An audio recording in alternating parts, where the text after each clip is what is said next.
alaikum masu kallon Sirrin Rayuwa TV, barkanku da wannan lokaci. Ga bayanan da suka fito jiya wato 4 ga watan Mac. Sabon rahoto ya nuna cewa ƙungiyar Hezbollah ta shiga yaƙin kai tsaye bayan babban rikicin da ya ɓalle tsakanin Iran da Isra'il. Rahotannin sun nuna cewa Hezbollah ta fara harba manyan rokokinta da kuma jirage marasa matuƙa zuwa kudancin Isra'il domin girmamawa gawar Imam Ali Khamenei da kuma goyon bayan Iran.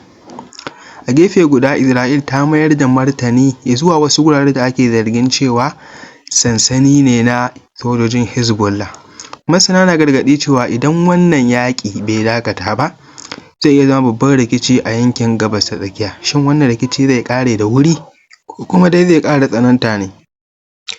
Za ku ji cewa bayan hare-haren da Iran ta riƙa kaiwa Isra'il, ana zargin cewa ma Firayim Minista na Isra'il ya mutu, wato Benjamin Netanyahu, sai dai ina. A shekaran jiya nan an ga wani bidiyo nashi wanda yake yawo, ya kai ziyara ne a wani guri wanda Iran ta kai wa hari. Sannan kuma Benjamin Netanyahu ya faɗi cewa idan da a ce Kim Jong-un zai ce zai mallaki makamin nukiliya, ba za su yi yaƙi da shi ba. Kaga kenan wannan yana nuna cewa Iran ce ba sa so ta mallaki wannan makamin na nukiliya.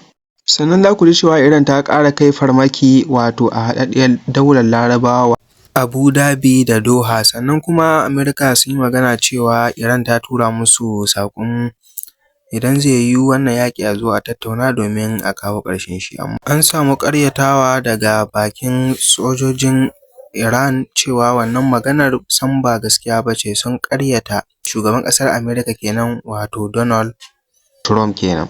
To masu kallo, Allah ya muku rahama. Kar ku manta ku danna mana ra'ayinku a comment section, sannan ku danna liking, ku yi subscribing domin ƙara muna ƙwarin gwiwa. Daga naku Muhammad Ishaq, mai Sirrin Rayuwa TV.